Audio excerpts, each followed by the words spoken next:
kadar kıyılara Cennetin taylan yak Gülümler aklından bölbölür öptüğüm Şimdi vada yak yan cahanım Gülümler aklından bölbölür öptüğüm Şimdi vada yak yan cahanım Yakma cahanım gel hele yakma beni Yakma cahanım gel hele yakma beni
İslam şerhten aşık olduğunu mehribanlar arkayın iğmeli ismini kuyuna ismini oğudan ağzamadı bağ tağzamadı sahne soğukunu vetti devam ediyor Öterden ammat komşumuz şey değil mi doğun ya dost yani koğudak yoktur komşu diye ayratine bile tuğlemi alma doğunumuz Ama ya da tanıma gene o mesela alma diyeyim ha ömrü yaşamı duyulmadım Diyara Türk munağı Komşanmadı neme yer almadı komşan diye mi?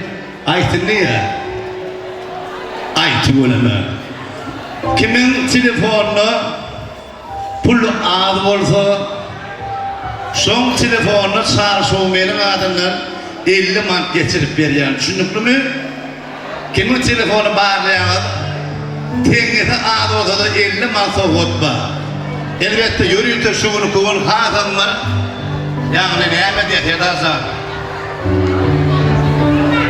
Tarifası diyor lan An telefonu kimde var? Metromanların mobil telefonu bağlayan Kimin ağzı olsa çağrısı olmayan adından 50 man soğutma hakan var isteyen asayalım Hani kimde var metromanlar?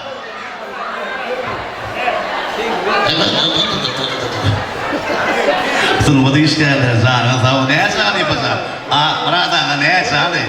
Agar kadar ne? Sunmadı mı ya? Tuğla şu merasa. Hani kimin metromanlar kimin ki? Görmedim. 50 man soğut. Kimin ki metroman almayınca ne yaşanıyor?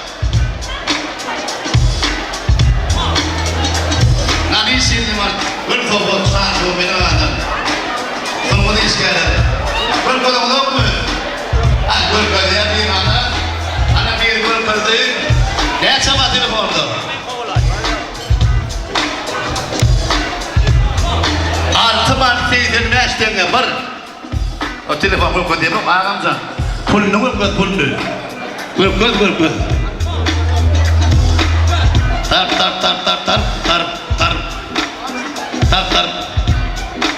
No sentiyara.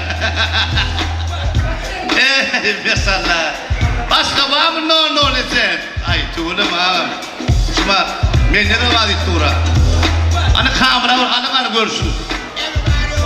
Netibetin ha. Bir yıl safarıyım mehmanlar. Tuğla mı netibetin? Doğan öyküler böyle no senti tura var. Gözüme de yok, gözüm bana da yok, gidem bilir de yok. Ay diye ki ne yapmadı kaç programayız bana. O kadar niye aşamadı kaybanı, o kadar niye aşamadı baktı otunlar. Dünyanın baktı adam kim? 100 man soğutma mehmanlar. Kim baktı adam çok akberde 100 man çarşı o benim adından. Anlam gittin. En bağıtlı adam dünyada soğuran çok abi. Ne mi diyorsun? Öde amca koyasın.